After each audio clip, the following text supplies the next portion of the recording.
नमस्कार, आर्या न्यूज देख रहे हैं आप और मैं आपके साथ अलका सिंह। बुलेटिन की शुरुआत इस वक्त की बड़ी खबर से करते हैं। इस वक्त की बड़ी खबर तुनिशा मर्डर केस से जुड़ी हुई है। तुनिशा की मां का बुरा हाल है। बेटी की बॉडी देखने के बाद वो बेसुध नजर आ रही हैं। आज होगा एक्ट्रेस तुनिशा शर्मा का अंतिम संस्कार।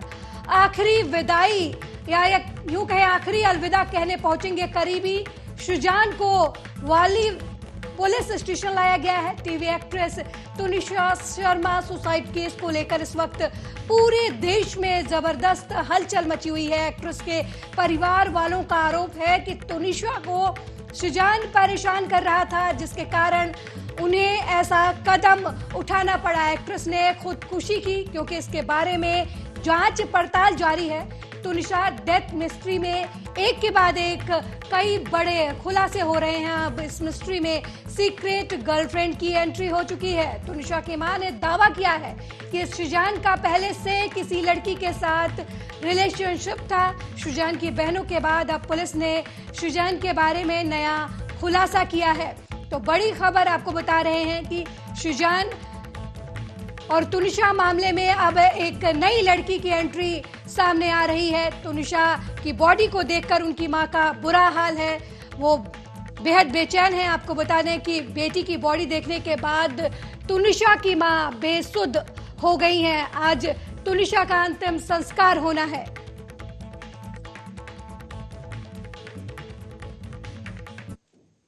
टीवी एक्ट्रेस तुनिशा शर्मा ने 20 साल की उम्र में सुसाइड कर लिया। उन्होंने शनिवार को अली बाबा दास्ताने काबुल शो की शूटिंग के दौरान फांसी लगाकर आत्महत्या कर ली। जानकारी के अनुसार तुनिशा डिप्रेशन में थी, जिसकी वजह से वो दवाइयां भी खा रही थी। एक्ट्रेस विनीत रैना ने तुनिशा के डिप्रेशन और शो के लीड एक्टर शुजान मोहम्मद खान को लेकर बात की है।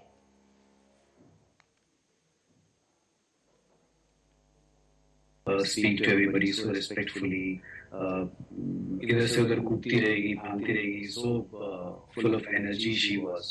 क्योंकि she was just 19 years old और अभी उसका 4th को उसका बर्थडे था, 4th of January, and she would have turned 20. But very unfortunate. इतना अच्छा करियर, इतनी अच्छी लाइफ और आगे की इतनी लंबी, इतनी अच्छी जिंदगी। और जब ऐसा आपको पता चलता है किसी एक्टर के बारे में जिसकी इतनी अच्छी प्रॉमिसिंग आगे जिंदगी होने वाली हो, जिसका आपको प्रोफेशन इतना फ्लोरिशिंग प्रोफेशन आपको नजर आ रहा हो और अचानक उसके साथ ऐसा हो जाना, तो दिमाग पूरा फट जाता है। समझ में नहीं आता कि क्या, क्यों, कैसे। It's very unfortunate. I was shell shocked, trust me. मुझे तो समझ में ही नहीं आया, बिकॉज कई बार ऐसा होता है कि इस खबर पर ज्यादा जानकारी के लिए हमारे संवाददाता शिरीष उपाध्याय फोन लाइन पर जुड़ गए हैं। शिरीष, तुनिशा मामले में हर रोज नए खुलासे हो रहे हैं। नई गर्लफ्रेंड का मामला सामने आया है और आज तुनिशा का अंतिम संस्कार है। क्या कुछ अपडेट है आपके पास? जब इस मामले में शुजान खान को पिछले रविवार को गिरफ्तार किया गया था और कोर्ट ने उन्हें 4 दिन के लिए पुलिस हिरासत में रखने का आदेश दिया है। पुलिस हिरासत में रखने के दौरान शुजान खान ने अपने आप को बहुत ही निर्दोष बताने की कोशिश की है और उन्हें बताया है कि तुनिशा शर्मा इससे पहले भी एक बार आत्महत्या की कोशिश की थी, तब उन्होंने उसकी जान बचाई थी और उसकी मां को ये निर्देश दिया था कि इसके ऊपर खास ध्यान दिया जाए। तो लेकिन उनकी जब ये, और उन्होंने ये भी बताने की कोशिश की है कि श्रद्धा वालकर हत्याकांड से मुसलमान लड़कों के प्रति जो हिंदुस्तान में वातावरण फैल रहा है उससे वो बहुत परेशान थे और इन्हीं सब बातों को ध्यान में रखते हुए उन्होंने ब्रेकअप किया था। जबकि तुनिशा की मां जो है वनिता शर्मा जी, उन्होंने पुलिस के सामने सीधा सीधा बयान दिया हुआ है कि शुजान खान ने तुनिशा शर्मा के साथ चीट किया हुआ है। उसकी और भी लड़कियों के साथ में रिलेशन थे, जिसमें से एक लड़की का नाम अभी सामने भी आ रहा है। और इस जानकारी के बाद जो तुनिशा शर्मा की मां वनिता शर्मा ने पुलिस को जानकारी दी है, इस जानकारी के बाद पुलिस अब उस लड़की की तलाश कर रही है जिसका हाल ही में शुजान खान के साथ में रिलेशन था। जी शिरीष, जिस तरीके से लगातार ये लव जिहाद का मामला बताया जा रहा है, नेताओं की तरफ से बयानबाजी हो रही है और अब एक नई मिस्ट्री गर्ल की बात भी की जा रही है कि जिशान पहले से ही किसी के साथ रिलेशनशिप में थे, तो कहीं ना कहीं ये इस तरफ इशारा नहीं कर रहा है कि जब आप किसी और के साथ रिलेशनशिप में थे और फिर आप एक दूसरी लड़की, खासकर जब लव जिहाद का मामला पूरे देश में चल रहा है और आप ये कह रहे हैं कि आप लव जिहाद से, श्रद्धा हत्याकांड से डर कर उन्होंने उनके साथ ब्रेकअप किया, तो कहीं ना कहीं ये संदेश तो जाता ही है ना। जी, एक्चुअली क्या है, अगर शाहजहां खान को ये डर लगा श्रद्धा वालकर हत्याकांड के बाद से, उनका ऐसा बोला है कि श्रद्धा हत्याकांड के बाद से उन्हें डर लगा, लेकिन ये जानकारी इससे पहले भी लव जिहाद के मामले आते रहे, तो क्या उनको तब नहीं डर लग रहा था? उससे पहले वो लोग हिंदू लड़कियों के साथ में रिलेशन बना रहे थे, हिंदू लड़कियों के साथ में रिलेशन में थे, और एक लड़की के साथ में रिलेशन रहने के बाद अगली जो लड़की उसके साथ भी रिलेशन में रह रहे थे, तो क्या दूसरी लड़की के साथ रिलेशन में रहने से पहले उसने उसका धर्म या तुनिशा शर्मा से उसके धर्म के बारे में जानकारी नहीं थी इनको? जबकि वनिता शर्मा, जो तुनिशा शर्मा की मां है, वो साफ साफ बोल रही है कि उसने कि शाहजहां खान ने वनिता शर्मा, तुनिशा शर्मा से शादी करने के नाम पर रिलेशन बनाया हुआ था। तो कहीं ना कहीं शाहजहां खान अब पकड़े जाने के बाद अपने आप को निर्दोष साबित करने की कोशिश कर रहा है, बस और कुछ नहीं लग रहा है। जी श्री, जिस तरीके से ये भी खबर सामने आ रही है कि जो फांसी का फंदा उनके गले में तुनिशा के था, उस पर ब्लड भी लगा हुआ था, इस मामले में क्या कुछ जानकारी है आपके पास?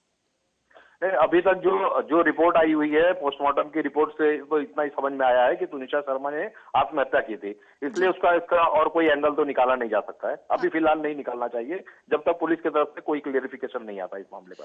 शिरीष, आज तुनिशा का अंतिम संस्कार है, किस तरीके के लोग आ रहे हैं? क्योंकि बॉलीवुड के भी लोग आ रहे हैं, क्या कुछ नेताओं के भी शामिल होने की बात सामने आ रही है? क्योंकि लव जिहाद का मामला जो है लगातार कई राजनीतिक पार्टियों की तरफ से उठाया जा रहा है। अभी भारतीय जनता पार्टी के यहाँ पे स्पोक पर्सन है और विधायक है राम कदम जी, उन्होंने तुनिशा शर्मा मामले पर लव जिहाद का एंगल होने की बात कही है, लेकिन उन्होंने ये भी कहा है कि इस मामले से रिलेटेड अगर कोई भी जानकारी किसी के पास होगी तो पुलिस तक पहुंचाए और पुलिस इस मामले को एकदम निष्पक्ष तरीके से जांच करेगी, और अगर कहीं से भी इसके अंदर कोई लव जिहाद का मामला नजर आया तो पुलिस अवश्य कार्रवाई करेगी। इसके अलावा उनके टीवी कलाकार जो होते हैं, वो कई टीवी कलाकार उनके अंतिम संस्कार में शामिल होने की ऐसा आसार व्यक्त किया जा रहा है, और तुनिशा शर्मा का जो अंतिम संस्कार है वो मीरा रोड के एक स्मशान गृह में किया जाएगा।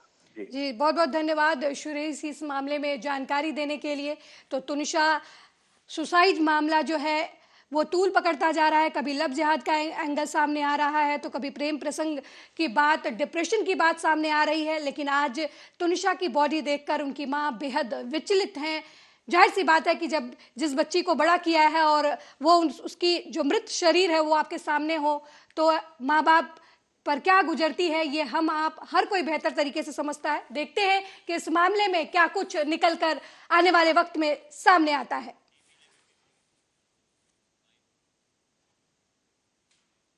देश ने कल वीर बाल दिवस मनाया, तो वहीं इस मौके पर पीएम मोदी दिल्ली के मेजर ध्यानचंद नेशनल स्टेडियम में आयोजित कार्यक्रम में शामिल होने के लिए पहुंचे। गुरु गोविंद सिंह जी के साहिबजादों की याद में यह कार्यक्रम आयोजित किया गया था। इस अवसर पर पीएम मोदी ने वीर साहिबजादों के चरणों में नमन करते हुए क्या कुछ कहा, आइए आपको सुनाते हैं। साथियों, मुझे खुशी है कि वीर बाल दिवस से नई पीढ़ी को जोड़ने के लिए जो क्विज कंपटीशन हुआ, जो निबंध प्रतियोगिता हुई, उसमें हजारों युवाओं ने हिस्सा लिया है। जम्मू कश्मीर हो, दक्षिण में पुडुचेरी हो, पूर्व में नागालैंड हो, पश्चिम में राजस्थान हो, देश का कोई कोना ऐसा नहीं है जहां के बच्चों ने इस प्रतियोगिता में हिस्सा लेकर के साहबजादों के जीवन के विषय में जानकारी न ली हो, निबंध न लिखा हो। देश के विभिन्न स्कूलों में भी साहबजादों से जुड़ी कई प्रतियोगिताएं हुई है। वो दिन दूर नहीं जब केरला के बच्चों को वीर साहिबजादों के बारे में पता होगा, नॉर्थ ईस्ट के बच्चों को वीर साहिबजादों के बारे में पता होगा। साथियों, हमें साथ मिलकर वीर बाल दिवस के संदेश को देश के कोने कोने तक लेकर जाना है। हमारे साहिबजादों का जीवन, उनका जीवनी संदेश देश के हर बच्चे तक पहुंचे, वो उनसे प्रेरणा लेकर देश के लिए समर्पित नागरिक बने। हमें इसके लिए भी प्रयास करने हैं। साथियों, सिख गुरु परंपरा केवल आस्था और आध्यात्म की परंपरा नहीं है, ये एक भारत श्रेष्ठ भारत के विचार का भी प्रेरणा पुंज है। हमारे पवित्र गुरु ग्रंथ साहब से बड़ा इसका उदाहरण और क्या हो सकता है। इसमें सिख गुरुओं के साथ साथ भारत के अलग अलग कोणों से 15 संतों और 14 रचनाकारों की वाणी समाहित है। इसी तरह आप गुरु गोविंद सिंह जी की जीवन यात्रा को भी देखिए। उनका जन्म पूर्वी भारत में पटना में हुआ। उनका कार्यक्षेत्र उत्तर पश्चिमी भारत के पहाड़ी अंचलों में रहा और उनकी जीवन यात्रा महाराष्ट्र में पूरी हुई। गुरु के पंच प्यारे भी देश के अलग अलग हिस्सों से थे। साथियों, भारत की भावी पीढ़ी कैसी होगी, ये इस बात पर भी निर्भर करता है वो किससे प्रेरणा ले रही है। भारत की भावी पीढ़ी के लिए प्रेरणा का हर स्रोत इसी धरती पर है। कहा जाता है कि हमारे देश भारत का नाम जिस बालक भारत के नाम पर पड़ा, वो सिंहों और दानवों तक संहार करके थकते नहीं थे। हम आज भी धर्म और भक्ति की बात करते हैं तो भक्तराज प्रहलाद को याद करते हैं। हम धैर्य और विवेक की बात करते हैं तो बालक ध्रुव का उदाहरण देते हैं। हम मृत्यु के देवता यमराज को भी अपने तप से प्रभावित कर लेने वाले नचिकेता को भी नमन करते हैं, जिस नेत्री नचिकेता ने बाल्यकाल में यमराज को पूछा था, व्हाट इज डेथ, मृत्यु क्या होता है। हम बाल राम के ज्ञान से लेकर उनके शौर्य तक, वशिष्ठ के आश्रम से लेकर विश्वामित्र के आश्रम तक, उनके जीवन में हम पग पग पर आदर्श देखते हैं। प्रभु राम गुरु गुरु गोविंद सिंह जी महाराज की 356वीं जयंती के तहत हरमिंदर साहिब गुरुद्वारा में मनाई जा रही है। सिख समुदाय के लोग इसे प्रकाश पर्व के रूप में मनाते हैं। पटना साहिब गुरुद्वारा में 27 से लेकर 29 दिसंबर तक 3 दिनों का ये प्रकाश पर्व मनाया जा रहा है। मंगलवार को बड़ी प्रभात फेरी से प्रकाश पर्व का शुभारंभ हुआ। कल 28 दिसंबर को भव्य नगर कीर्तन होगा और गायक घाट गुरुद्वारा से तख्त साहिब के साथ पंच प्यारों की अगुवाई में नगर कीर्तन निकाला जाएगा। ये पटना सिटी होते हुए तख्त हरमिंदर साहिब गुरुद्वारा पहुंचेगा। 29 दिसंबर को मुख्य प्रकाश पर्व होगा, जिसके लिए विशेष दीवान सजाए गए हैं। वैसे तो पूरे देश में, दुनिया में गुरु गोविंद सिंह जी की जयंती 5 जनवरी को मनाई जाती है, लेकिन पटना साहिब के तख्त हरमिंदर साहिब गुरुद्वारा में हिंदी पंचांग के अनुसार उनकी जयंती मनाई जाती है। उनका जन्म पटना साहिब में हुआ था।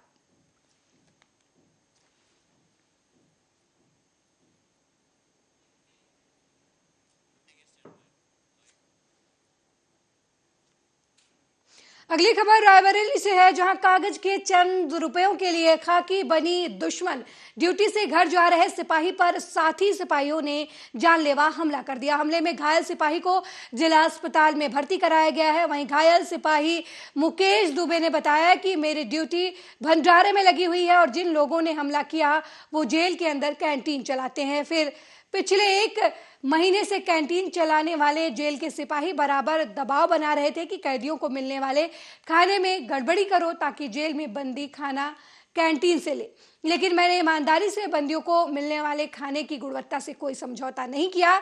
इसी से नाराज होकर आज जेल गेट के सामने कैंटीन चलाने वाले 5 सिपाही विजय सिंह, सौरभ वर्मा, प्रवेश सिंह, राजीव शुक्ला और जसवंत कुमार ने मेरे ऊपर लाठी डंडों से जानलेवा हमला कर दिया। हालांकि घायल सिपाही मुकेश दुबे ने शहर कोतवाली में 5 सिपाहियों के खिलाफ मुकदमा दर्ज कराने के लिए तहरीर दे दी है।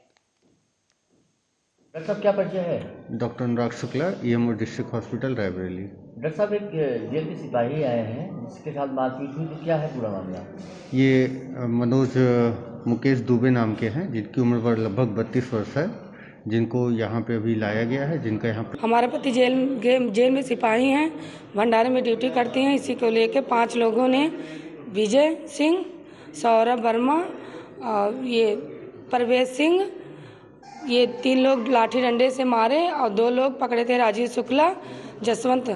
हम अपनी बालकनी में खड़े थे तो हमने देखा कि क्या मेरे जीजा जी ड्यूटी करके निकल रहे थे, तो इतने में विजय सिंह और प्रवेश सिंह और एक है वो क्या सौरभ वर्मा, ये तीनों लाठी लेके मेरे जीजा जी को मारने लगे और जसवंत तोमर और वो क्या राजीव शुक्ला ये पकड़े थे और कम से कम 10 मिनट तक लाठियों से ही मारे, जबकि ये सब भी सिपाही ही है जेल के।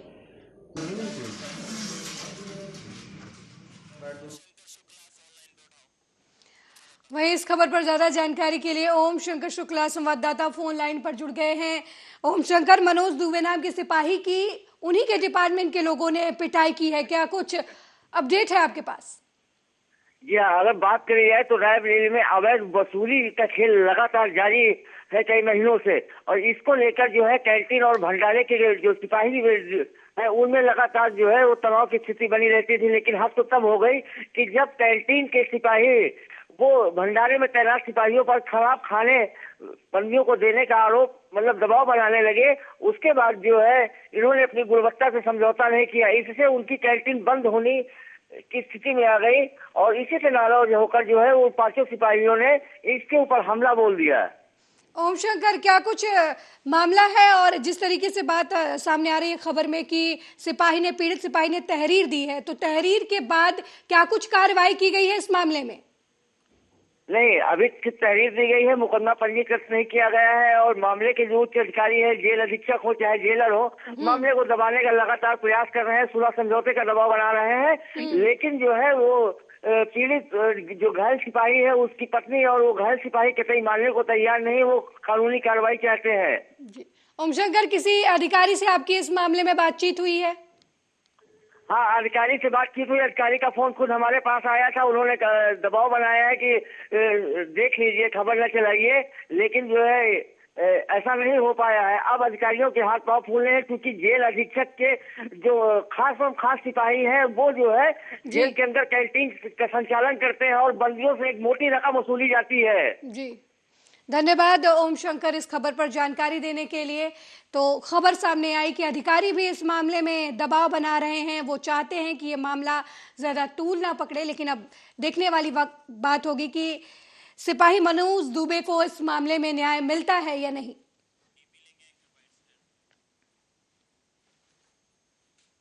वहीं कांग्रेस प्रवक्ता सुप्रिया सुनेत ने भाजपा सरकार पर तंज कसते हुए कहा कि बीजेपी के एक नेता ने कहा है कि राहुल गांधी क्रिसमस की छुट्टियों में विदेश जाएंगे, जबकि राहुल गांधी उस अवसर पर महात्मा गांधी, जवाहरलाल नेहरू, इंदिरा गांधी और राजीव गांधी, लाल बहादुर शास्त्री, चौधरी चरण सिंह और अटल बिहारी वाजपेयी के स्मारकों पर श्रद्धांजलि अर्पित कर रहे थे। इस दौरान कांग्रेस ने बीजेपी को घेरा। कांग्रेस के नेता सुप्रिया सुनेत ने क्या कुछ कहा, आपको सुनवाते हैं।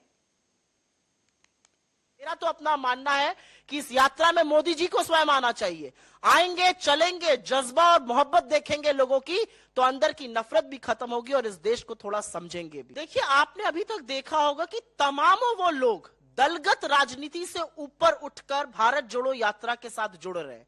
उसमें राजनीतिक लोग भी हैं, उसमें समाज सेविकाएं भी हैं, समाज सेवक भी हैं, उसमें किसान हैं, उसमें मजदूर हैं, उसमें डॉक्टर्स हैं, उसमें आशा आंगनवाड़ी के लोग हैं। तमाम ऐसे लोग हैं जो दलगत राजनीति से ऊपर उठकर भारत जोड़ो यात्रा के साथ जुड़ रहे हैं, क्योंकि उनको लगता है कि आज देश को जोड़ कर रखने की जरूरत है। अगर बिखर गया तो बड़ी मुश्किल हो जाएगी समेटने में। और ऐसे में हर योद्धा का स्वागत है। मुझे नहीं पता आप लोगों ने नोटिस किया कि नहीं किया, लेकिन 24 तारीख को जब दिल्ली में यात्रा चल रही थी तो डीएमके के, शिवसेना के तमामों सांसद यात्रा में आके चले थे। वो भीड़ और वो जनसैलाब इतना बड़ा था कि शायद आप लोग इतना नोटिस ना कर पाए हो, लेकिन तमामों दलगत राजनीति से ऊपर उठकर लोग इससे जुड़ रहे हैं। तो यहां पर हर योद्धा का स्वागत है। हर योद्धा जो इस देश को जोड़कर रखना चाहता है, जो बुनियादी तौर पर इस देश की संस्कृति को, इस देश की मान्यताओं को समझता है, वो इस यात्रा से जरूर जुड़ेगा। भारत जोड़ो यात्रा के 109 दिन हो गए और इस यात्रा में उमड़े जन सैलाब को देखकर भारतीय जनता पार्टी के होश उड़े हुए हैं। लेकिन वो इतने बौखला जाएंगे ये हम भी नहीं जानते थे। जहां करोड़ों लोग दलगत राजनीति से ऊपर उठकर भारत को जोड़ने में जुटे हुए हैं, वहां भारतीय जनता पार्टी ने इस यात्रा को बदनाम करने में, दुष्प्रचार करने में, झूठ बोलने में कोई कसर नहीं छोड़ी है। भाजपा के नेता कह रहे थे राहुल जी क्रिसमस की छुट्टी मनाने विदेश जा रहे हैं, लेकिन आज कड़ाके की सर्दी में जब भारतीय जनता पार्टी के मंत्री, बददिमाग प्रवक्ता और नेता कंबल ओढ़कर भारत को तोड़ने में लगे थे, तो राहुल जी महात्मा गांधी की समाधि पर, नेहरू जी की समाधि पर, इंदिरा जी की समाधि पर, राजीव जी की समाधि पर, चौधरी चरण सिंह की समाधि पर और अटल जी की समाधि पर नमन कर कर अपनी तपस्या पूरी कर रहे थे। शास्त्री जी की समाधि पर भी। पहला झूठ था 5 सितारा होटल की तरह कंटेनर है। कंटेनर ऐसे हैं जहां 4 से लेके 8 और 8 नहीं, कहीं कहीं 12-12 लोग एक कंटेनर में रुकते हैं। ट्रक के ऊपर बने हुए ये कंटेनर कोई ऐसी सुविधा से लैस नहीं है। और अगर ज्यादा उन सुविधाओं को उठाने का मन है तो भाजपा के कुछ लोग आए और रहे उन कंटेनरों में 4 महीने तक। गर्मी से बरसात हो गई और बरसात से कड़ाके की ठंड आ गई और आज भी यात्री उस कंटेनर में रुके हुए हैं। पहला झूठ ये था और उसका जबरदस्त पर्दाफाश हुआ। मेरा तो अपना मानना है। वहीं हरियाणा विधानसभा के शीतकालीन सत्र के पहले दिन गृह मंत्री अनिल विज ने कहा कि राज्य सरकार ने अपराधियों और मादक पदार्थों के तस्करों द्वारा अपराध से हासिल पैसे से बनाई गई कुल 178 अवैध संपत्तियों को ध्वस्त कर दिया है। वहीं इस मुद्दे को लेकर मुख्यमंत्री मनोहर लाल खट्टर और इंडियन नेशनल लोकदल के विधायक अभय चौटाला के बीच बहस हो गई। वहीं प्रश्नकाल के दौरान विज ने कहा कि राज्य सरकार अपराधियों और मादक पदार्थों तस्करों पर शिकंजा कस रही है, जिन्होंने अपराध की आय से अवैध संपत्तियां बनाई हुई हैं।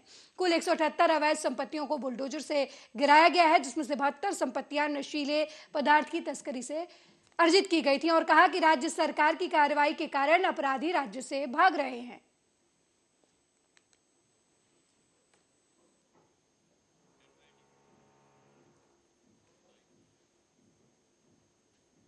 किरेन रिजिजू जब से कानून मंत्री बने हैं तभी से अपने बयानों को लेकर सुर्खियों में छाए रहते हैं। पहले कॉलेजियम पर बयान देकर और अब वकीलों पर दिया उनका बयान चर्चा का विषय बना हुआ है। केंद्रीय कानून मंत्री किरेन रिजिजू ने वकीलों को लेकर बड़ा बयान दिया है। उन्होंने कहा कि कुछ वकील ऐसे हैं जो सभी मामलों को अपने हाथ में लेकर उनसे करोड़ों कमाते हैं। इसी के साथ उन्होंने ये भी कहा कि न्याय देने के लिए जिम्मेदार लोग ही न्याय देने में सक्षम नहीं है। ये बयान उन्होंने हरियाणा में अखिल भारतीय अधिवक्ता परिषद के 16वें राष्ट्रीय सम्मेलन को संबोधित करते हुए दिया। केंद्रीय कानून मंत्री किरेन रिजिजू ने कहा कि अदालतों में इतने सारे मामले लंबित हैं कि कुछ वकील तारीखें मांगते रहते हैं और कुछ जज भी देते रहते हैं, इसलिए न्याय देने के लिए जिम्मेदार लोग न्याय देने में सक्षम नहीं हैं। मैं या लोअर कोर्ट्स में सब जजों को मैंने अपने तरफ से बहुत ही खुले मन से हमने कहा कि ये मत सोचिए कि सब कुछ सरकार को करना है, या ये भी मत सोचिए कि सारा न्यायालय से ही दिया जाएगा, कोर्ट रूम से ही सिर्फ न्याय मिलता है। ये सोचना भी गलत है। हम सब मिल करके, चाहे वो न्यायपालिका हो, विधायिका हो, कार्यपालिका हो, सबको मिलकर के न्याय देना चाहिए। चाहे पार्लियामेंट के अंदर में बैठे हो, कार्यालय में हो या कोर्ट रूम हो, या आप जमीनी लेवल में जा करके लोगों के दरवाजे में जा करके न्याय देने का काम करें। लेकिन करना चाहिए हमको न्याय देने का काम। लेकिन कभी कभी जब बोलते हैं कि 15 साल 20 साल से पेंडिंग है, तो क्या हम न्याय देने का काम कर रहे हैं क्या? अगर किसी कोर्ट में केसेस सालों सालों।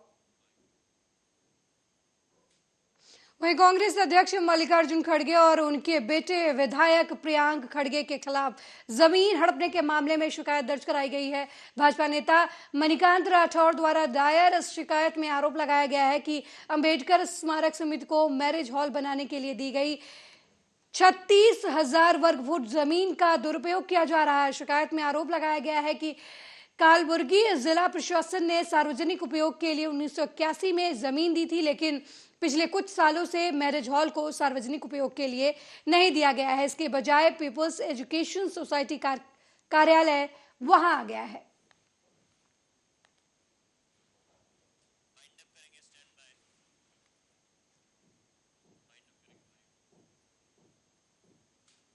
इस बुलेटिन में मेरे साथ फिलहाल इतना ही। देश दुनिया की तमाम खबरों को देखने के लिए देखते रहिए आर्या न्यूज। नमस्कार।